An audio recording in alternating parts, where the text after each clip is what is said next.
وعلى آله وأصحابه أجمعين أما بعد. اللهم صل على Muhammad wa ala ali Muhammad.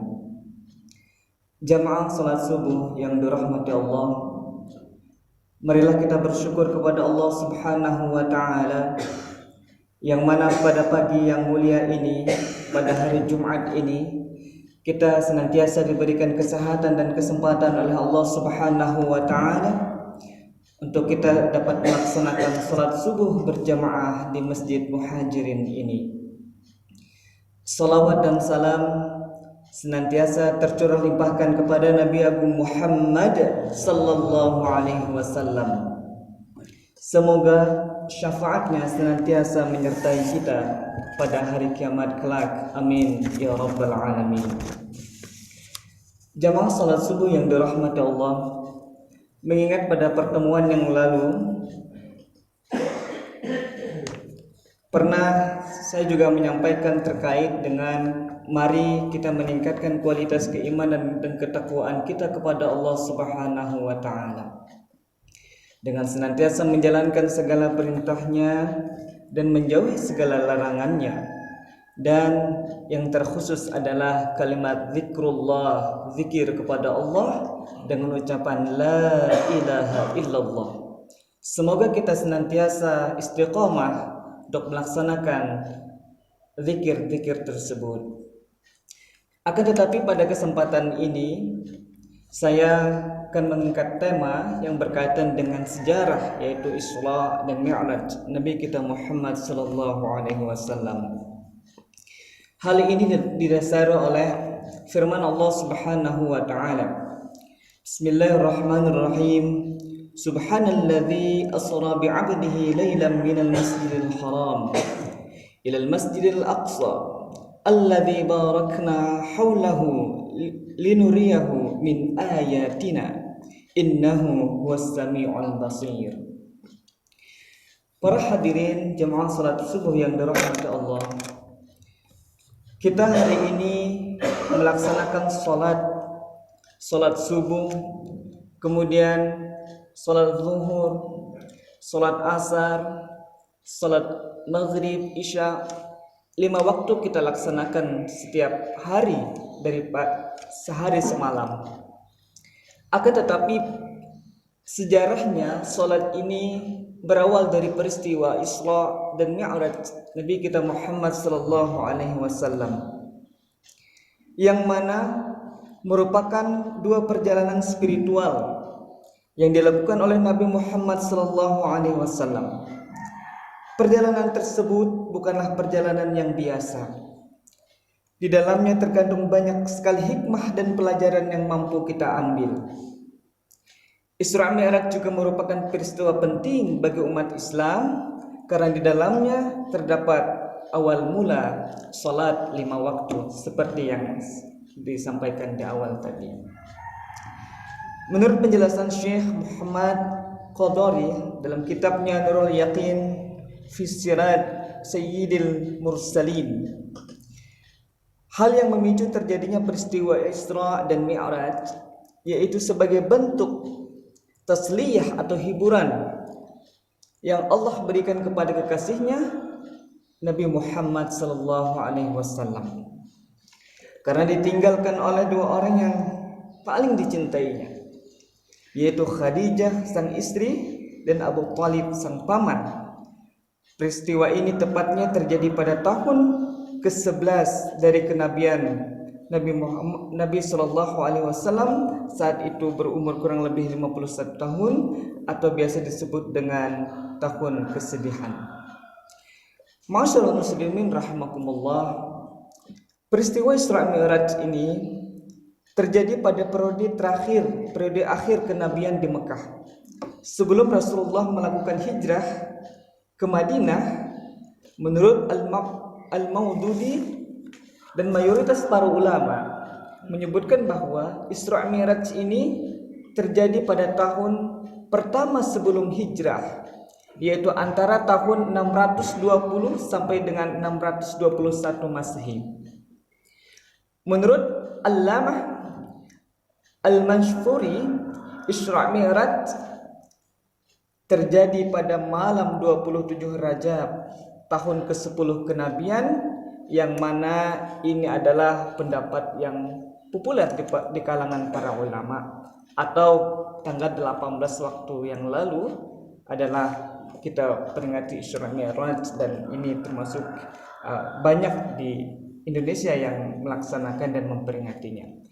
Akan tetapi kita juga perlu mengingat sejarah bagaimana cerita daripada Isra dan Mi'raj ini. Ada pendapat yang berbeda menyatakan bahwa, yaitu pendapat Syekh Syafi'ur Rahman Al-Mubarakfuri dalam kitabnya Syirah An-Nabawiyah Ar-Raqih Al-Maktum, yang menolak pendapat tersebut dengan alasan bahwa Khadijah radhiyallahu anha meninggal pada bulan Ramadan tahun ke-10 kenabian, yaitu 2 bulan setelah bulan Rajab. Diketahui bahwa pada saat itu belum ada kewajiban sholat 5 waktu. Al-Mubarakfuri menyebutkan 6 pendapat tentang waktu kejadian Isra Mi'raj, tetapi tidak ada satupun yang pasti. Dengan demikian belum diketahui persisnya kapan terjadinya. Ini pendapat yang kedua. Nah, di dalam kitab tersebut juga diceritakan bahwa Nabi Muhammad SAW pergi dari Masjidil Haram menuju Masjidil Aqsa menggunakan kendaraan yang kita sebut dengan burak. Ketika telah sampai di Masjidil Aqsa, Nabi terlebih dahulu sholat 2 rakaat bersama seluruh Nabi dan Rasul terdahulu beserta malaikat-malaikat yang diimami oleh beliau sendiri, yaitu Nabi kita Muhammad SAW. Ketika telah selesai, Nabi Muhammad SAW diajak naik ke langit oleh malaikat Jibril. Pada langit pertama beliau disambut oleh manusia pertama, yaitu Nabi Adam alaihissalam. Lalu beliau mengucapkan salam kepada Nabi dan malaikat Jibril. Di langit kedua, Rasulullah SAW disambut oleh Nabi Yahya alaihissalam dan Nabi Isa alaihissalam. Di langit ketiga, Nabi Muhammad SAW disambut oleh Nabi Yusuf alaihissalam. Di langit keempat, Rasulullah SAW disambut manusia yang pertama kali menulis menggunakan pena dan menjahit pakaian, yaitu Nabi Idris alaihissalam. Di langit kelima, Rasulullah SAW disambut oleh Nabi Harun alaihissalam. Kemudian di langit keenam, beliau disambut oleh Nabi Musa alaihissalam, dan di langit ketujuh beliau disambut oleh Nabi Ibrahim alaihissalam yang bersandar di Baitul Ma'mur, yang yaitu suatu tempat di langit ketujuh yang setiap harinya dimasuki oleh 70.000 malaikat. Ketika telah sampai di langit ketujuh, Nabi SAW ingin naik satu tingkatan langit lagi. Akan tetapi malaikat Jibril tidak bisa mengantarkan lebih dari batasan itu, karena nantinya akan terbakar oleh nurnya Allah Subhanahu wa Ta'ala yang sangat terang. Lalu naiklah Nabi Muhammad SAW ke Sidratul Muntaha, dan di sanalah Allah mewajibkan sholat 50 waktu dalam sehari semalam kepada umat Muhammad SAW. Ketika Nabi SAW turun sampai di langit keenam, barulah bertemulah dengan Nabi Musa, dan beliau menanyakan, apa yang Tuhan mewajibkan kepada umatmu? Nabi Muhammad SAW menjawab, salat 50 waktu sehari semalam. Lalu diperintahkan kepada Nabi Muhammad, kembalilah dan minta keringanan kepada Tuhanmu, karena sesungguhnya umatmu tidak akan sanggup melakukannya, kata Nabi Musa. Kemudian kembalilah Nabi Muhammad SAW menemui Allah untuk meminta keringanan sampai berkali-kali, hingga sholat 50 waktu menjadi 5 waktu sehari semalam. Ketika telah selesai menerima perintah, salat tersebut Nabi Muhammad SAW kembali menunggangi buraknya dan pulang ke Mekah diantar oleh malaikat Jibril alaihissalam. Dari cerita ini dan dari peristiwa Isra dan Mi'raj ini, mudah-mudahan kita dapat mengambil hikmah dan pelajaran bagaimana perintah salat yang hari ini kita lakukan adalah salat subuh, dan kemudian empat salat berikutnya. Mudah-mudahan kita senantiasa istiqomah untuk melakukan kebaikan-kebaikan, dan kita senantiasa istiqomah untuk meningkatkan kualitas ibadah kita, keimanan dan ketakwaan kita, agar tiap hari, tiap waktunya semakin meningkat dan semakin meningkat.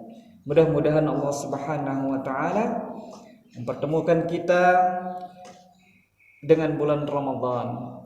Mudah-mudahan Allah Subhanahu wa taala juga menguatkan kita, memberikan kesempatan kepada kita untuk senantiasa beribadah dan taat kepada Allah. Salah satunya adalah melaksanakan ibadah salat 5 waktu. Mudah-mudahan beberapa hal ini menjadikan renungan kepada kita dan mengingat kembali tentang sejarah yang pernah ada dalam ad-dinul Islam. Terima kasih atas perhatian. Mohon maaf jika terdapat kekurangan. Wabillahi taufik wal hidayah. Assalamualaikum warahmatullahi wabarakatuh.